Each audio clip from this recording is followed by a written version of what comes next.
আমি চলে এলাম তন্দ্রাশ্রম থেকে, তন্দ্রা চ্যাটার্জি। তো ছোটোবেলার স্মৃতিকথা নিয়ে আজকে আবার শুরু করছি।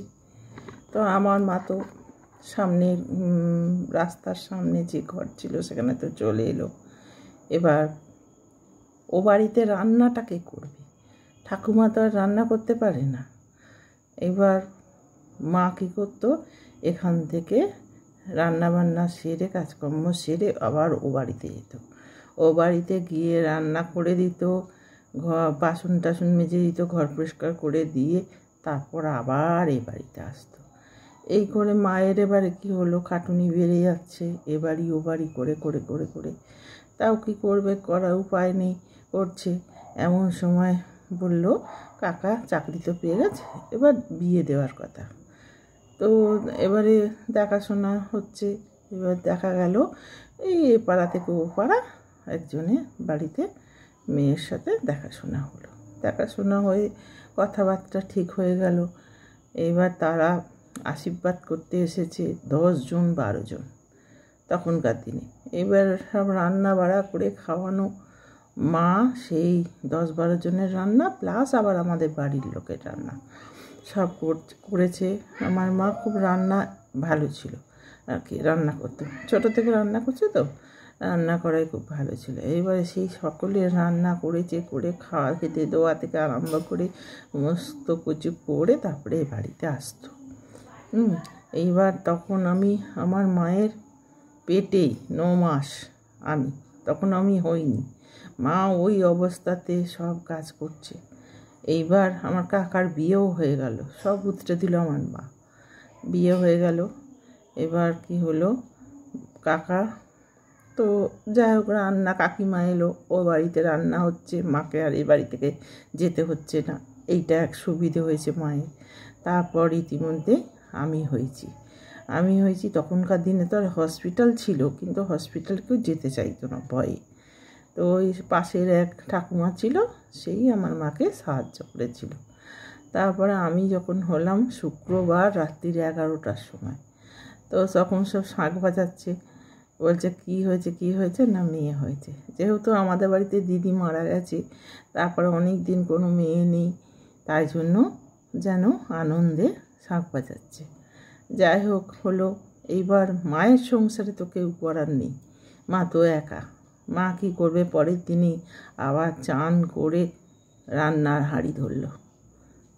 আঁতুর যে কাটাবে তার উপায় নেই, কেউ নেই, কে রান্না করবে, সবই বেটা ছেলে। বাধ্য হয়ে মাকে হাঁড়ি ধরতে হলো। মা হাঁড়ি ধরে এবার রান্না শুরু করলো, সবাই খাবে দাবে, আর যেটুকু আমাকে দেখাশোনা করা এই করতে লাগলো। ইতিমধ্যে কি হলো, আমার বড় হয়ে গেছি, আমার দাদা আমাকে নিয়ে ঘুরতো কোলে করে, অনেকটা সাপোর্ট দিত মাকে, যাতে আর কি মায়ের কষ্ট না হয়, মা রান্না করতো। এরকম করতে করতে যাই হোক বড় হয়ে গেলাম। এবার আমাদের বাড়িতে শীতলা পুজোর সময় অনেক লোক আসতো জল ঢালতে, সে আমার মামার বাড়ি থেকে, পিসির বাড়ি থেকে সব আসতো অনেক লোক। তো আমার বাবা অষ্টমীর দিন সব লোক আসবে, এই জন্য সপ্তমীর দিন আমার দাদাদের নিয়ে বাজার করতে, আর বাড়িতে রয়েছি আমি আর আমার মা। এবার মা কী করেছে, ওই উঁচুতে ওই কাপ ডিশ সব তোলা থাকে। মা আমাকে বলছে, লম্ফটা একটু ধর, আমি করবো, কাপ ডিশগুলো পারবো। আমি তো লম্ফটা এরকম করে উঁচু করে ধরেছি, আর আমাদের সেই বাঁশের আরকা ছিল, তার মধ্যে সেই শীতকালের কম্বল তোলা ছিল, ঝুলছিল। আমি তো আর দেখিনি, আমরা কি করেছি, কাপ ডিশ নিয়ে একদম পুকুর ঘাটে চলে গেছি। মা ধুচ্ছে, আমি বসে আছি লম্ফ নিয়ে। ইতিমধ্যে কী হয়েছে, বলেছে আমাদের বাড়িটার একদম রাস্তার ওপরে, জানলা খোলা ছিল, আর দেখছে যে আমাদের আরকাতে আগুন জ্বলছে। আর রাস্তার লোক তখন বলছে, এই তোদের বাড়িতে আগুন লেগেছে বলে চেঁচাচ্ছে। আমি আমার মা দৌড়ে এসে দেখি ওই কম্বলগুলো ধাউ করে চলছে।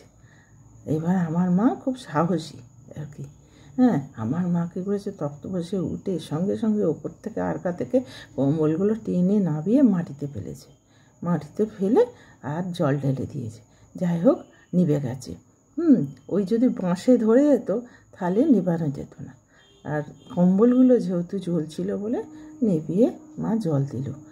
আর সেই থেকে আমার খুব ভয় যে কোথায় মানে আগুন লেগে যাবে।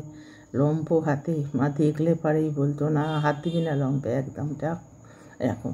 আর একবার কি হয়েছে, আমার বাবার পায়ে মশা বসেছে, অন্ধকারে আমরা করছি, আমার বাবা বলছে দেখ তোমার পায়ে মশা বসেছে। আমি তখন পায়ে মশা বসেছে দেখছি, রক্ত খেয়ে টুকো টুকো হয়ে আছে অন্ধকারে।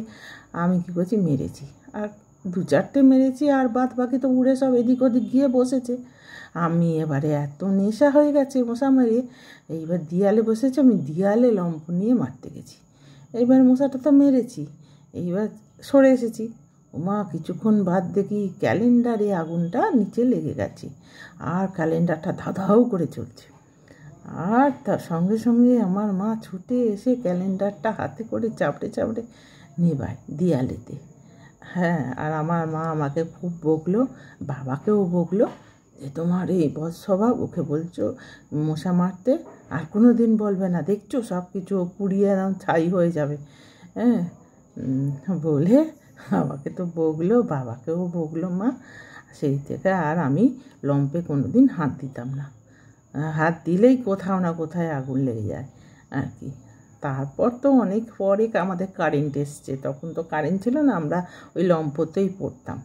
এবার কি হয়েছে, সন্ধে হলেই, এখন আর কি বড় হয়ে গেছি, এবার সন্ধে হলেই কী করতাম, তখন 2-1জনের বাড়িতে টিভি এসছে। এবার টিভিতে সেই চিত্রহার, চিত্রমালা সব শুরু হয়েছে। এই পড়ার ফাঁকে ফাঁকে বই বন্ধ করেই সামনে বাড়িতে চিত্রহার দেখে চলে এলাম। হ্যাঁ, আর চিত্রমালা দেখে চলে এলাম, এসে আবার পড়তাম এরকম। আর শনি রবিবার তো আবার বই, হিন্দি বই, বাংলা বই, সেও দেখার নেশা, দেখতে ছুটতাম। আর তখন তো কয়েকজনের বাড়িতে গুনে গুনে টিভি এসেছে, আর সেই তাদের বাড়িতে দেখার জন্য লোকের কত ভিড়, সে গিয়ে গিয়ে আমরা টিভি দেখে আসতাম। আজ এই পর্যন্তই রাখি, আবার কাল হবে, আবার কাল মনে করব তবে তো। হ্যাঁ, সব দিন তো সবটা মনে পড়ে না, মনে করে করে বলতে হয়, আর খুব মজা লাগে। আমার কথাগুলো যে এতজন লোক শুনছে, হ্যাঁ, এটাই আমার কাছে খুব ভালো লাগছে। আমি মুখে বললে কজন শুনবে, 1জন কি 2জন এরকম, কিন্তু এই যে মোবাইলের মাধ্যমে যে বলছি সবাই শুনছে, আমার এটাই খুব আনন্দ আমার কাছে।